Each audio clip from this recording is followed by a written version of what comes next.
Welcome back to Coach's Corner East on this Wednesday, September 21st. I'm your host, Mike Sparks, for the Colonel Crawford portion of tonight's show. We're brought to you in part by Terry Gribble and the Associates at your Galleon Community Center, YMCA, Dr. Erica Schieber at Bucyrus Veterinary Service, 222 West Mary Street, Bucyrus, Rod Steiger and Associates here at the Pizza Hut in Galleon and Bucyrus, host of our show since 1992, and Lou Ann Krebs at River's Edge Embroidery, Screen Printing and Signs, the official phone board t-shirt provider, Route 309, across from the Marion Depot. And like I say, Colonel Crawford portion of tonight's show, I guess 1A and 1B, because we're going to have your junior high kids here in just a little bit. But Jake Bruner, head coach, is with us again, and certainly appreciate you coming out.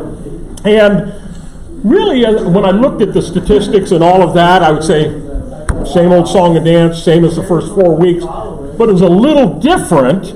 You defeat Seneca East 42-0, now 5-0 overall, 2-0 in the Northern 10 Conference. And even though your offense is flying high, it was your defense that held Seneca East, a really good offense, to 24 total yards of offense in the first half. How impressed were you in not only what the kids did, but the game plan that Coach DeGray and the rest of the coaches put together? I just thought the guys did a really good job of running the ball, tackling the Foose kid. He's a great athlete, right? You know, and I think they came in and averaging like 399 yards a game. Correct. And I just thought our guys did a good job of keeping everybody in front of them, keeping them from getting the big play behind them. And there was a couple times that we got, it was close there, and just making good tackles on the quarterback. The quarterback draw was really concerning for us, so we were really fortunate that way. I thought the kids ran the ball, and they were very physical, so we were really happy with that. Yeah, you were spot on. You mentioned they came into the game at 399 yards of total offense per game, but you frustrated them and held them to 0 of 10 on third down and 1 of 5 on fourth down, and those are money downs. When you can get your defense off the field, get your high-flying offense back on, that's what you want to see. And truth be told, it didn't feel like that coaching the game. When I saw that statistic at the end, I thought, really? Okay. But I think Coach DeGray and the staff did a great job, the defensive staff, of mixing up our fronts, evens and odds, different coverages, kind of stemming and doing some good things, and that was helpful. But it didn't feel like that. Honestly, it felt like we were always concerned that they were just going to get right back in it, because they have an explosive offense, both throwing and running. Kind of a lot of the same names that we've been seeing, especially in the first half of games. Cam Lohr, who's here tonight, to Trevor Vogt, who continues to just do magical things. 32-yard strike to open the scoring, and then you really put the game away in the second quarter. Tanner Dyer, 2-yard run. Cam Lohr, 4-yard run with 1:42 left in the half. And after a short punt by Seneca East, Lohr hooked up with Vogt again for a 22-yard strike to go into halftime with a 28-0 lead. It almost sounds like what happened up in Cleveland on Sunday. You get a late score, and then you turn the ball over and you get another score again.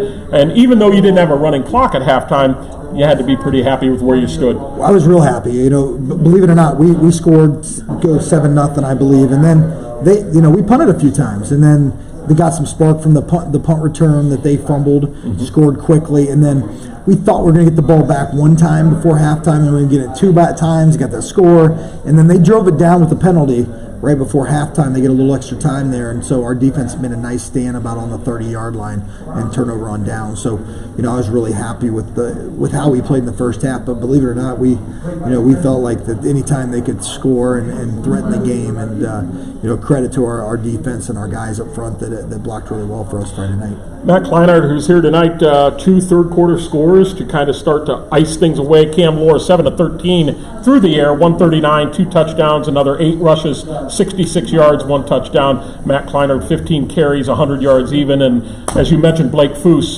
Seneca East, just 4 of 14 through the air, 51 yards, and 9 rushes for 5 yards. Did it surprise you more of what he didn't do through the air or what he didn't do on the ground? I was really worried about him just running around, just either making yards or making plays in the passing game. So I was really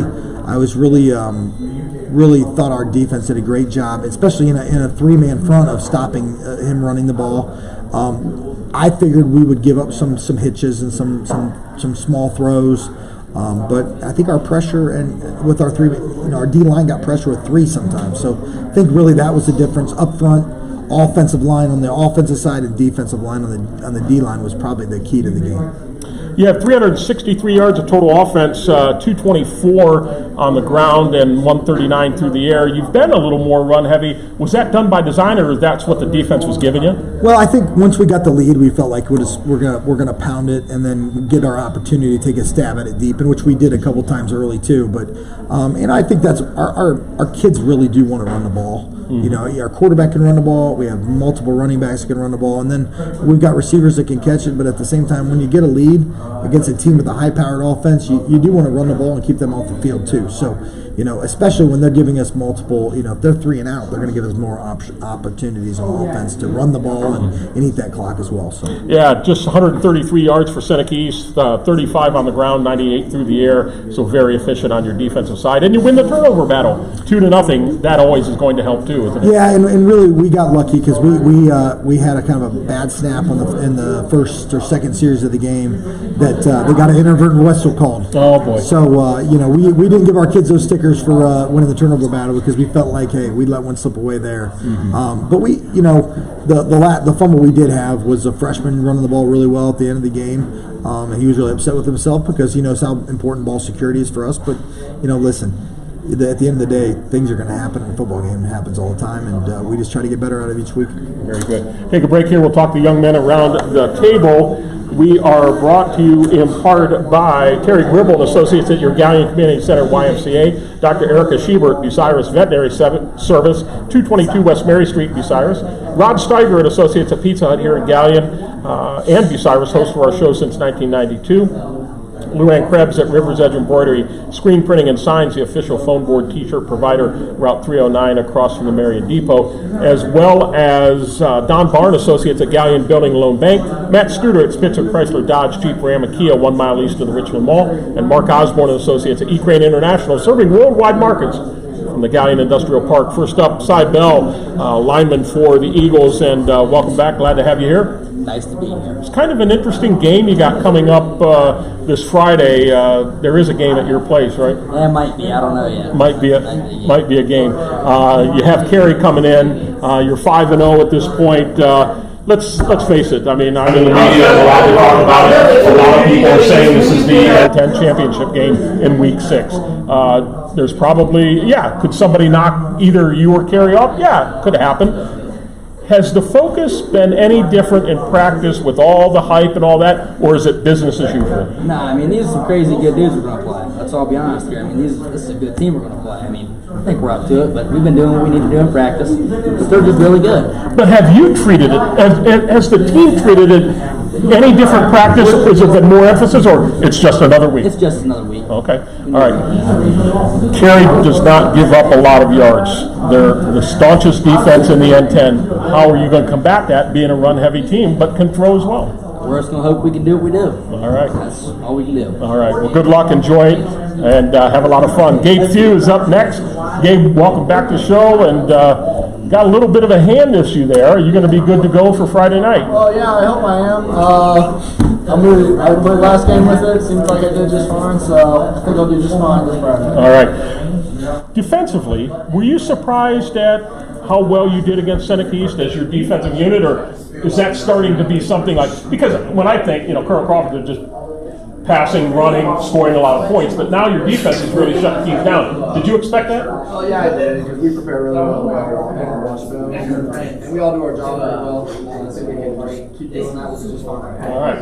Carey, top team haven't lost since, week 1 of last year, so they've rattled off a bunch of games, defending state champs, coming to your place. Going to be an unbelievable atmosphere, playoff type atmosphere. Are you geeked up about it right now? Oh, yeah, we're really geeked up.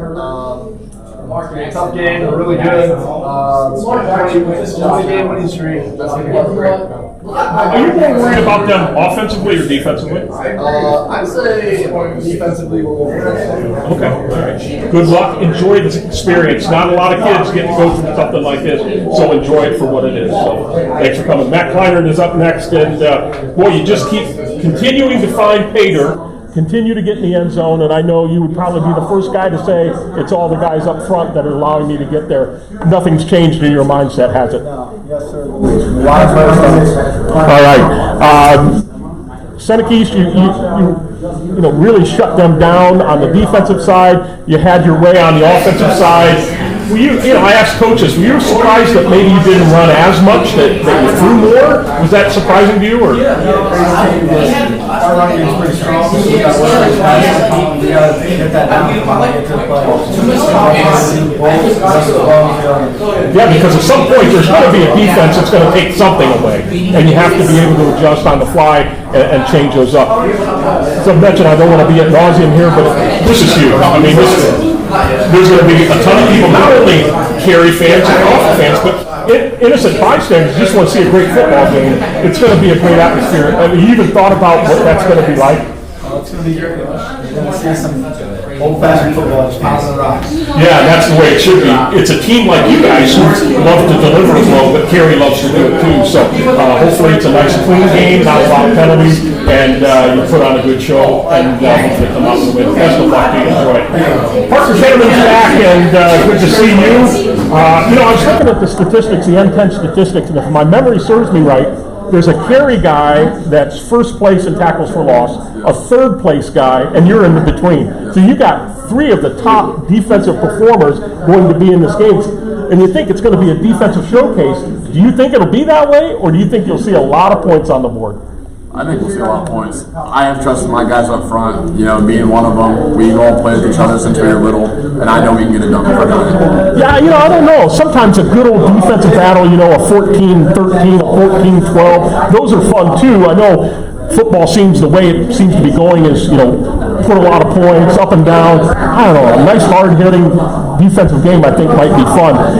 What have you focused on specifically, let's say on the defensive side this week to get ready for Carey, who, let's face it, they're going to come right at you? On defense, I've been working on hands on more. Okay. Just getting off the ball faster, help out my guys behind me. That's all I've been focused on. Good. All right.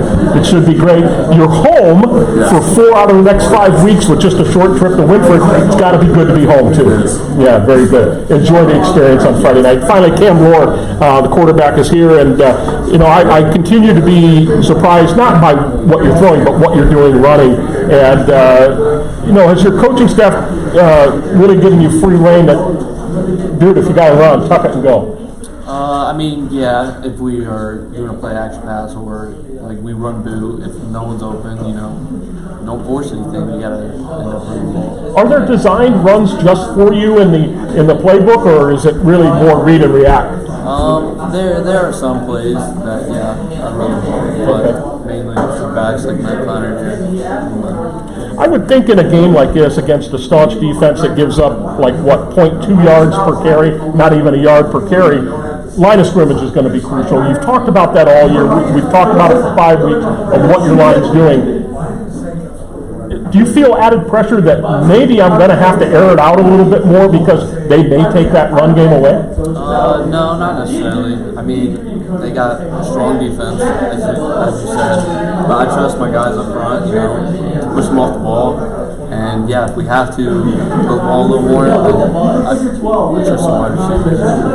Have you even thought about here on Wednesday night how electric that place is going to be in North Robinson on Friday night? Yeah, I'm excited. Well, it's special. It's something that this is why you put in all the effort in the weight room in the winter. This is why you do the stuff in the blazing summer. It's for paydays like this that is why you do it. And you're so fortunate, all of you, to be in that situation. Best of luck. Enjoy it. You bet. Come back here with Coach Bruner here in just a moment. Our show is brought to you in part by Stephen Chuck Keller at Keller Auto Parts, your Napa dealer, Uptown Galleon and Crestline, Dr. Thomas M. Britton, Clubview Vision Center next to the golf course in Bucyrus, and Joe Clyman, Associates at the Galleon office of First Federal Bank of Ohio.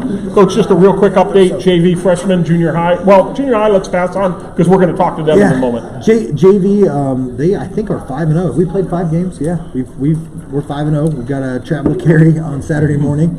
A nice trip. Freshmen, we did not play the last 2 weeks, and I think we are 1-2. Okay. We played a JV team and just anybody we can get our hands on right now. But we will play Carey Monday. Okay. Freshman football. Yeah, but let's face it, with the scores that you've had, a lot of those kids have been getting in. Oh yeah, and our freshman team really is our JV team for the most part. Okay, very good. As I mentioned to the kids, a big one coming up. It gets no bigger. Let's face it, it is, to me, it's the Northern 10 championship game here in week 6. Obviously, other teams can have a say in that. It doesn't look likely, but it could happen. Jonathan Merschman coming off a state championship trek last year. They are who they are, 5-0 overall, 2-10 Northern 10 Conference. They beat Buckeye Central last week 48-7. They average about 42 points a game, give up only about 8 points a game defensively. Here's an interesting statistic because I'm kind of an analytical guy. Their wins have come against teams with a combined record of 9-16. Your wins have come against teams with a combined record of 11-14. Strength of schedule is what I'm leering at. But let's face it, they're still a really, really good team. 273 yards of rushing per game, 156 passing for 357, but they only surrendered 13 yards per game rushing, a half a yard per carry, and 98 through the air for 111. What more can I say? What can you say about the Blue Devils that hasn't already been said? Well, number one, give credit to their coaches. They have a great program. You know, Carey, when I was in school 20 years ago, Carey was a good football program year in and year out. I remember many years ago talking to one of their guys that was on the chain crew, and he was upset that they were going to have a losing season week 10 against us. And I said, how many has it been? He said, I think there's been 5 since 1970. So it speaks volume to their community, their program, their kids. The two teams that they beat that I think are very impressive are Hopewell Loudon and Gallion. Mm-hmm. Because, you watch the Gallion game, Gallion fumbled the ball early, they got an onside kick, but in the second half, that was a heck of a football game. Just the turnovers that happened early in the game really hurt Gallion. And Gallion scored more points against them than any other team. Absolutely. And Gallion moved the ball as well. And Hopewell Loudon, we scrimmaged Hopewell Loudon, and obviously they beat them last year. That was their loss 20 games ago. But Hopewell Loudon's running back is a very, very good football player. So, and we scrimmaged them. They're a good team. So I'm sure they'll make a run in the playoffs too. So we know we'll have our hands full Friday night. We're looking forward to the challenge. They do a great job, and it'll be a great game. From an AD standpoint, you got to love this one, being home. You haven't been home for a while. You get 4 out of your last 5 at home. And to have a game like this with the expected crowd that's coming on what is expected to be a beautiful night, not hot, not rainy, from helping the athletic department fund, it's got to be a dream come true. Absolutely. I mean, it's an awesome thing for our community. It's awesome for our students to be a part of. It's awesome for these guys to get to play in a game like that. And Carey's going to bring their people, and that's going to be great. Absolutely. It's going to be an awesome time there at H.J. Gary Field. So, what is the message without sharing intently? What's the message you'll tell your team right before you head out on Friday? It'll be the same message I give every week. We've got to do a great job communicating. We're going to take care of the football, and we got to stop their key players. And it's that simple. Sometimes we make this game way more complicated than it is. There you go. Best of luck to you. It will be the game that we have on WBCO, I believe. Let me take a look here. Yes, it'll be our WBCO game of the week. It'll be Carey at Colonel Crawford. Should be a great environment for sure. Enjoy the ride, and we'll talk next week, okay? Thanks a lot for coming. Take a break. We have Colonel Crawford Junior High football coming up next.